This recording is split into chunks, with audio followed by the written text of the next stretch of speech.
Welcome to the Tao of Our Understanding Recovery Podcast. In this podcast, we discuss mystical works of literature and how they relate to recovery. We hope you enjoy today's podcast episode. Hello, this is Buddy C. Welcome to the Tao of Our Understanding Recovery Podcast. Today we have Brian and Drew. Good to have you guys today. Remember, you're all invited to come to our weekly meeting at 9 a.m. Eastern. We just share a Zoom link for that meeting. We share that in our private Facebook group by the same name as the podcast with the same logo. I'd like to thank Craig from Scotland for setting that up for us, by the way. He does a good job of managing a lot of that. Matter of fact, he was between jobs. He went to work again too quick. I told him there was no reason he couldn't be at the podcast or couldn't be at the meeting then. But he went ahead and got a job quick so he wouldn't have to come today, I guess. I do want to mention one. Of course, buddyc.org has a lot of resources if you're new to the podcast. But one of the resources I want to bring to your attention, I don't talk about too much. And if you look in the episode description, it's at the bottom of the description. It's a link to two Google calendars. And I built these years ago for my own use, quite honestly. And then I thought, I could share these and some other people may get something out of it. So one calendar is thoughts for the day. And it's a combination of Tao, AA, Bible, any kind of thoughts that resonate with me, quite honestly, is what I used. And I change some from time to time, but it's a calendar that you can subscribe to. It's a Google Calendar. There's a second Google Calendar there, and it's the daily Course in Miracles lesson. When I started looking at Course in Miracles, I wanted to see the daily lessons, but I didn't want to use an app, and I don't like using separate apps if I can help it. I didn't want to open up a book to do it, so I built a calendar for the year. And the second year I had the calendar. So it's there. You're welcome to use either one of those. I started sharing those years ago, and there's no way to tell how many people are using them. I have no idea because Google, as of right now, last time I checked, they don't give a way to tell how many people are subscribed to a calendar. Looks like they would, but there's no way to see it. So I have no idea. If you'd like to be one of whoever uses it, you're welcome to. It's there for you.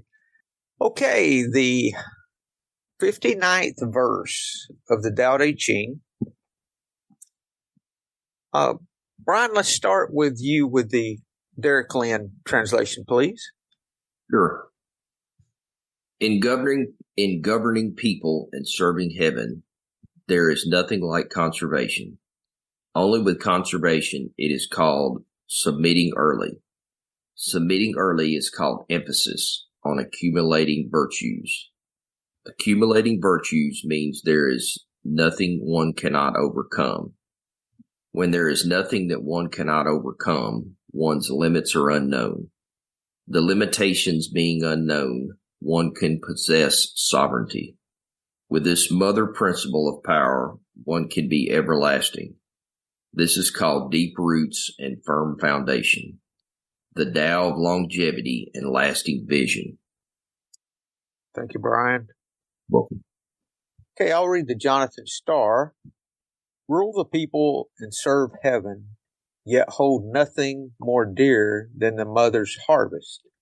Let every thought and every breath be the fruit of your offering. Do it now. Let her power run thick in your blood.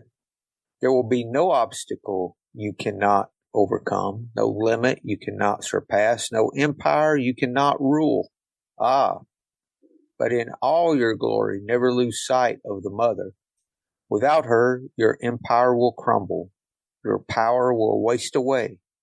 For the mother brings the harvest. She alone causes all things to endure. We call this deep roots and a solid trunk, the way of long life and lasting insight.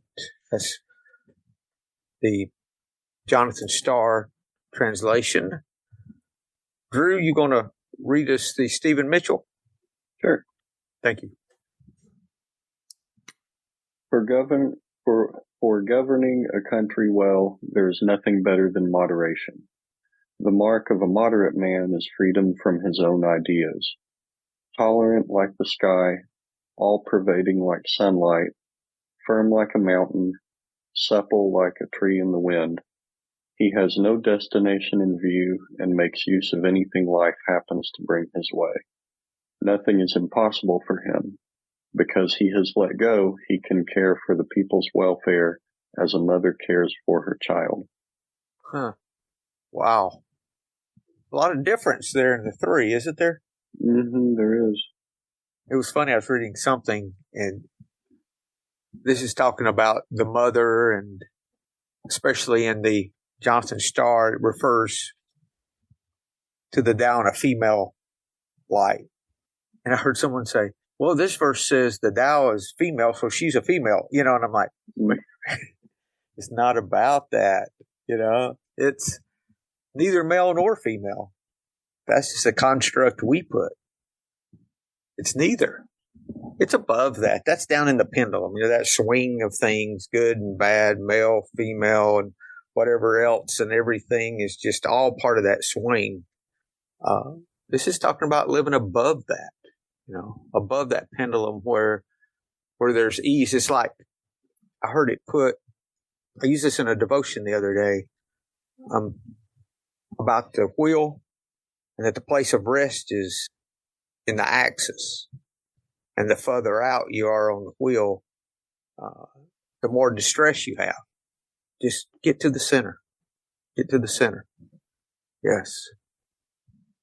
I know I've mentioned it in here before, but that metaphor, the wheel, and further out you are, the more chaotic everything is. That reminds me of a merry-go-round. And I remember being little and standing in the center of it. And, when you're standing in the very center of it, you can just stand there and you just watch everything go by. And you watch the kids on the outside edges just holding on for dear life and, screaming and yelling and everything. And I always enjoyed standing right in the center and just kind of, being calm and watching all the chaos around me. Here's a quote. This is a quote I used in a devotion recently. This is from the book of Merdad. One is the road of life and death, O monks, upon the rim of the wheel of time. Every motion in the world is a motion in a circle. The wheel of time rotates, but its axis is ever at rest. In the axis, all is peace. On the rim, all is commotion. Where would you rather be? I say to you, slip from the rim of time into the axis, and spare yourselves the nausea of motion.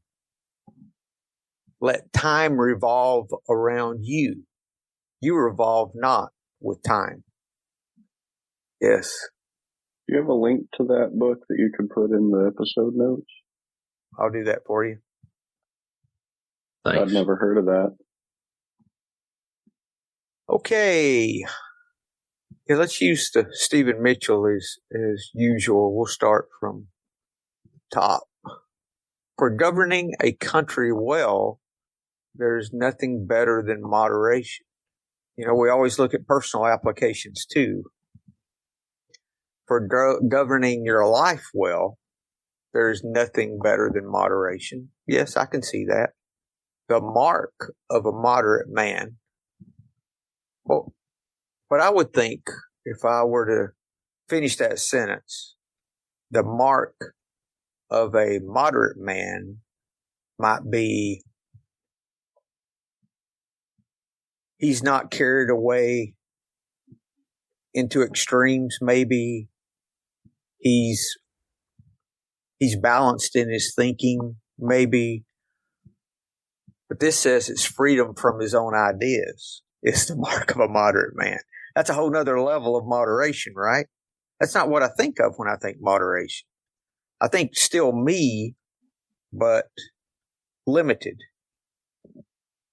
And I know that the freedom that I crave in that I've found relief for in recovery is not freedom to do what I want to do, but freedom from having to do what I want to do. I was a slave to myself, and still at times I can be, but I'm seeing a path of freedom from me.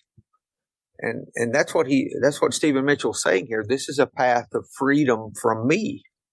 Then he starts to describe what this would look like in application. Tolerant, like the sky. Now, how is the sky tolerant? I think of clouds and they just come and go. The sky's not dictating what happens in the sky. Well, it never does, really. It's just the sky.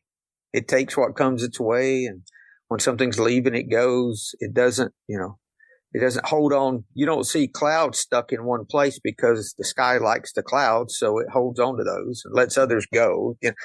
That's crazy. It doesn't choose who gets rain and who doesn't.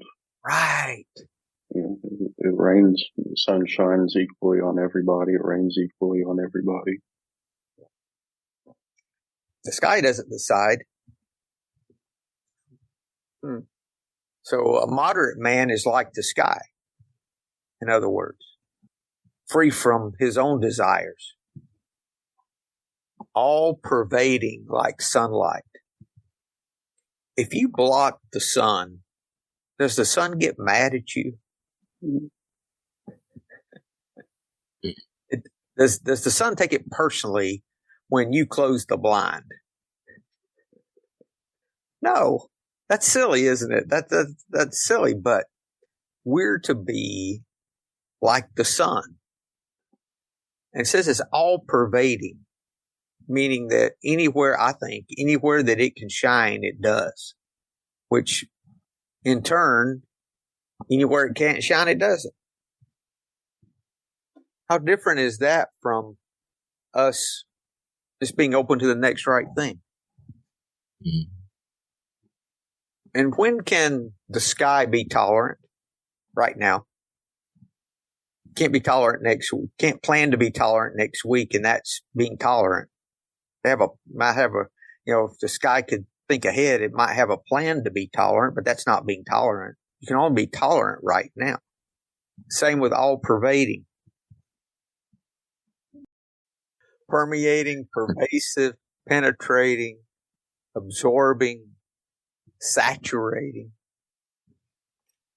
To pass or flow through, to permeate, to spread through the whole extent of. Flows through everything then, huh? Goes as far as it can go. Buddy, what I'm hearing is it flows through and it just takes it like it comes. And it doesn't hold on to anything. Stays surrendered. I'm looking here and it says, tolerant like the sky. Then a couple sentences down, it says supple like a tree in the wind. It's not rigid in its thinking. Firm like a mountain. Firm like a mountain. But yet it's supple like a tree in the wind. I was listening to Wayne Dyer, reading his book on the Tao Te Ching. Change your thoughts, change your life. Mm-hmm. It may have been this chapter he was talking about palm trees and how their strength is their flexibility. Mm-hmm. Because if they were not flexible, they could not survive. Supple as a tree in the wind. So it's not that the tree's just supple, but when the tree's pressed upon, it's flexible. So at the same time, what's going on underneath the ground is that palm tree is solid. It's holding on tight. It's, that base isn't going anywhere. So that's kind of what that firm like a mountain, supple like a tree in the wind says to me is, your base is strong. What's at the core of you isn't, it's there. It's not changing. I mean, everything changes, but it's solid, but what's actually out in the world, that's flexible. What you take, what you experience, you're not holding on to preconceived ideas of how everything should be, taking it as it comes, accepting what comes, but not letting that change, who you really are. Not searching for a why. Mm-hmm. Yeah, that why will get you in trouble every time. Yeah. It's not that, for me, it's not that spirituality brought me an understanding of the why. It's that spirituality is bringing me to a place that the why is irrelevant. Doesn't matter. Can I change a why? Can I even understand really what a why something is? I can, philosophize, and everyone's got an answer depending on what they believe. I've just tried to stop that seeking a why in everything. If I can just take what comes and learn to accept it as it is through the tools that I've learned in recovery, I can see if there's something there for me to change or not change, as in the serenity prayer. And it's possible to be at peace through the whole thing, where in the past I would not have been at peace in any of it at all. Buddy, for me, when I start going down that why or why not or why don't I, that's when I'm spiraling down, man. Yeah. And then what's really crazy is after the fact, when all that settles, and it may be a day, it may be years, then I realize there was something out there saving me from myself. Yes, sir. If I would have got that why, I would have made a hell of a mess. So there's something out there greater than Brian that saves Brian from Brian. Well, this is the thing, Brian. Let's say we had a complete understanding of the why. Okay, so how is that going to help us? Because the why is going to point blame somewhere, I would think. Gonna give somebody to be resentful at. Yeah, it's, y'all heard me say it before. It's like when the disciples asked Jesus about the man that was born blind, who sinned, him or his parents? They were like, there's got to be a reason. Everything has a reason. I'm not so sure. Maybe some of it's just life. I don't know. Regardless, he said, and this is in the Message version, he said, you're asking the wrong question. He didn't even answer their question. Mm-hmm. He told them, I said, you're asking the wrong question. He said, the question you should be asking is, how can the Father be glorified? So in other words, how can I find gratitude in this? That's the question we should be asking. That's the question that brings me to acceptance, because that softens whatever the situation is. Makes me supple like the tree, right? True? It reminds me of the question, why do bad things happen to good people? It's something that pretty much everybody's asked at some point. But, kind of like you were saying, what's the difference if you find that answer, if you don't? The thing, why did the bad thing happen to a good person? Well, because it happened, and if you do search and search and search and actually do find a reason for why the bad things happen to good people, what does that change? The things still happen. What are you going to do about it? How are you going to accept it? How are you going to live? And, that question also assumes that, there are good people and there are bad things. And, working on that question, you're dealing in duality with that question, that there are bad people, and good people, and there are good things and there are bad things. when, there are really just things and people. Not to say that that there are things that, we wouldn't wish upon others, because, there are lots of things that I wouldn't wish upon somebody. But, that type of thinking, again, what does it get you? It just kind of takes you away from the moment, takes you away from the thing that's actually happening, and pulls you away from, what you can actually do about it, if anything, or, do I just need to accept it? The question that troubles me more than why do bad things happen to good people is, why do good things happen to bad people? That one is, but anytime I'm over in that, like you said, Drew, I'm out of the moment. I'm away from what can bring me peace in the situation. Understanding is not going to bring me peace. Hasn't ever brought me peace. Any little bit of understanding I have, it's still there. Whatever reason, whatever why, it's still the way it is. So unless I can accept what is as it is right now in this moment, acceptance does not mean that I approve.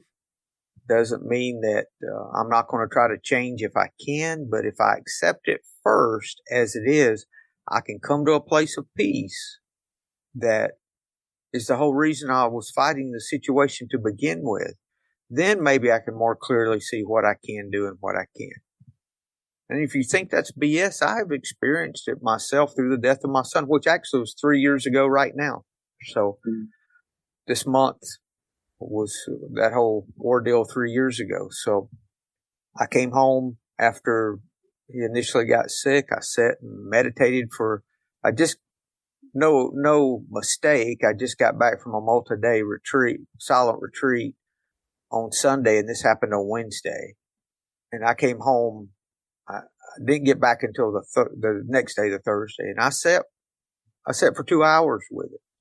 I know that's a long time, but I just been sitting multiple days, so I was practiced. And I asked myself 2 questions. First was an affirmation of thank you for everything. I have no complaint whatsoever, even though I did.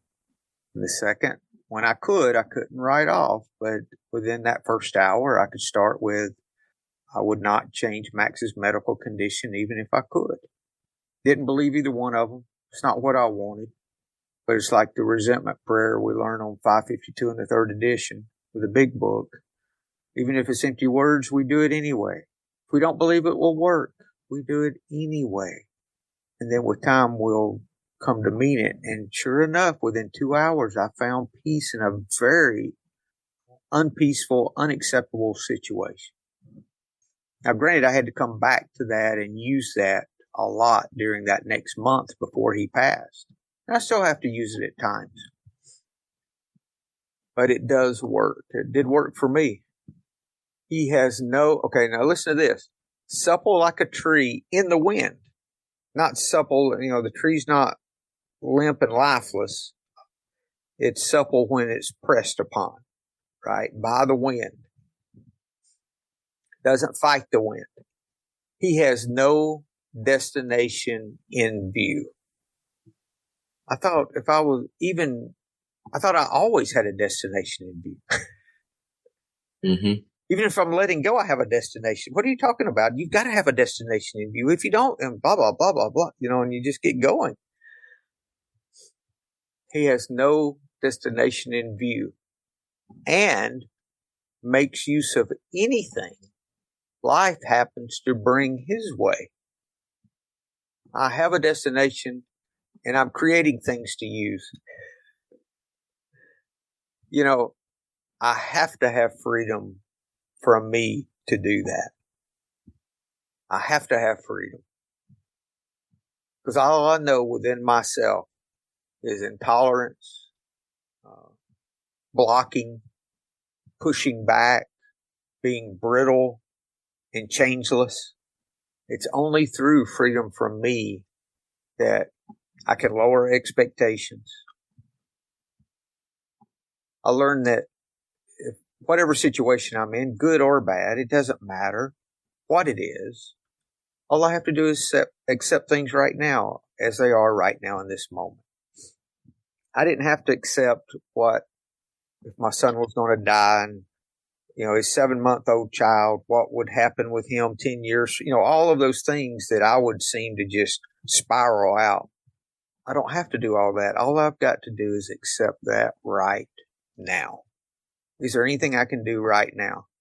Well, in the situation when it was going on, my thought was, okay, I can pray for these other people in the ICU. We were at a large ICU in a large Atlanta hospital. And I know all those people were there because they were in the same situation I was. So I'd go around and pray for each person in the room, pray for each one in the ICU, pray for the nurses. I just did I think my prayers were really going to do anything for them?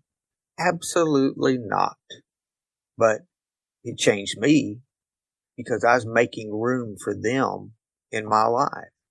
I was wanting good things for them. I was wanting peace for them. And doing something like that, takes your mind off of yourself. Exactly, Drew. That's a big part of it, It's really makes you think when you think about an event like that we classify, what we're going through as bad. But on the other side of that, there's people that make a living off that bad event. Not that they're happy about it. Right. But, it's almost like there's a good side, it's like the sunlight, for me, what I would think is, when there is sun, it's pretty and the wind is still, but, on the other side of that, somewhere there's wind and there's storms, and it's constantly changing. Mm-hmm. I like how Stephen Mitchell says he has no destination in view and makes use of anything life happens. So anything, not just the good things that life brings to you, but the bad things too. Anything means we're not seeing it as good or bad, or judging, is this thing that's in front of me right now, is it a good thing, is it a bad thing? Just makes use of anything life happens to bring. That's a whole nother way of living, isn't it? If I do those things, nothing's impossible. Because I have let go, I can care for the people's welfare, or I could care for those around me, or I could care for the rest of my life. Remember step 3, that we made a decision to turn our will and our lives over to the care of however we understand God to be. So we basically let go is the whole point. And that's what he's saying here. This is one way to let go. This whole thing's about letting go. This whole verse. Because he's let go, he can care for all people as a mother cares for her child. We can care for those folks around us from a place of real compassion. We can let go in other areas of our life other than in the area of our addiction. For me, in the area of my alcoholism. And actually, the 12th step says that. It says that we learn to practice these principles in all our affairs. Instead of turning to the disease, we can do like the 12th step says and helping another alcoholic/addict. It's interesting how, too, the whole purpose it appears in this verse, the ultimate is that we're able to care as a mother cares for her child because we have done all of this. So this truly is about bringing us to a point that we can practice virtue. Mm-hmm. When I say nothing is impossible, I think of nothing is impossible for me to accept. I really see acceptance in this. Maybe it's where I'm at. You could apply to a lot of things, I'm sure. I believe this is showing us how to accept is one interpretation of this verse. So for governing ourselves, there's nothing better than letting go. Mm-hmm.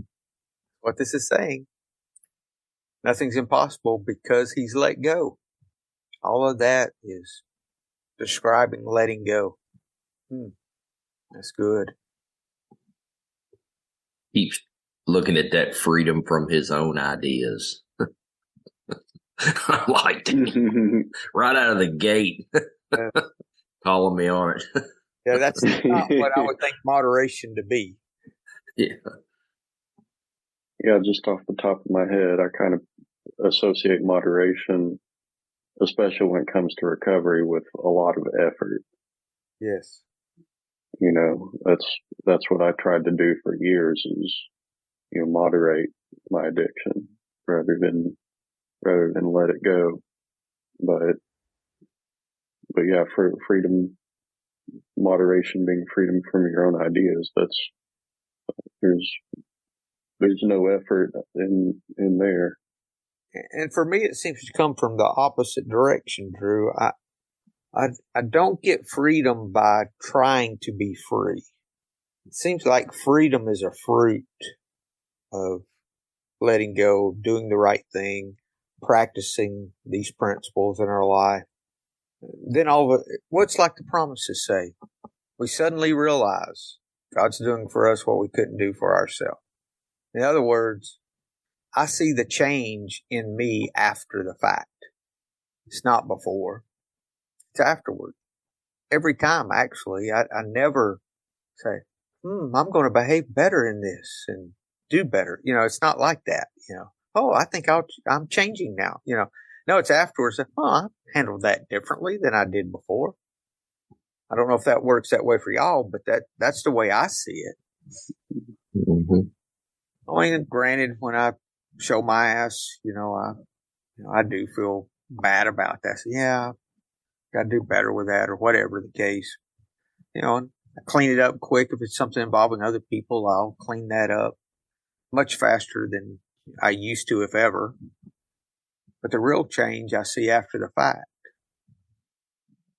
Then I start seeing that I'm more tolerant, more supple, less expectations, making more use of what's in front of me instead of demanding things to be different.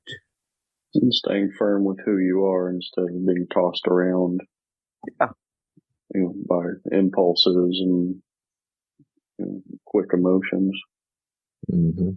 Thank you. I didn't know how to phrase that one. Yeah. Man, that's where I love that 86, 87, and 88 in the big book. I mean, it's spelled out right there. What is that? It's a couple pages in the big book. It's basically instructions on how to go throughout your day from the time you wake up to the time you go to bed. It's a good verse. Several verses. I try to read a couple times a week. Brian, you want to get that out and tell us what speaks to you in that? Yeah, I'll get it out. Look at it. Let's see. I mean, all of it speaks to me. I mean, it just starts off with on awakening, let us think about the 24 hours ahead. We consider our plans for the day. Before we begin, we ask God to direct our thinking, especially being asked that we're divorced from self-pity, which is me, dishonest or self-seeking motives. Just goes through, talks about, when we face indecision, we may not be able to determine which course to take. Here we ask God for inspiration, intuitive thought on a decision. We relax and take it easy. We don't struggle. We don't look for the why. Yes. Yep. Often surprised. Looks like you wouldn't be surprised if you really believed God was going to do it, right? Why would you be surprised? Yeah. It really That's worked. it. Yeah. That's it. The key that I'm doing that is the key that I'm trusting or letting go, because that's a form of letting go, is that I'm no longer struggling and I'm relaxing. I'm in a place of ease. I've moved from the outside of the wheel to the axis. Mm-hmm. Moving. Really. Moving. Yeah. Moving. Becomes a working part of the mind. Mm-hmm. What used to be a hunch or the occasional inspiration gradually becomes a working part of the mind. Yeah. Someone was talking about, I'm trying to follow God, and I came to a turn and I didn't know whether I should turn right or left. I said, which way should I go? And my response was, just turn. It doesn't matter. You're seeking. It doesn't matter. It'll line up. The fact that you're seeking is important. Mm-hmm. As we go through the day, we pause when agitated or doubtful and ask for the right thought or action. Is that kind of like makes use of anything life happens to bring? We're preparing ourselves to accept whatever life brings, right? To be able to see that as something useful. We ask the right thought or action. We constantly remind ourselves we're no longer running the show. Humbly saying to ourselves many times each day, thy will be done. We're then in much less danger of excitement, fear, worry, anger, self-pity, or foolish decisions. We become much more efficient. We do not tire so easily. We're not burning up energy foolishly as we did when we were trying to arrange life to suit ourselves. That's freedom from us. It works. It really does. We alcoholics are undisciplined or lack moderation, maybe, right?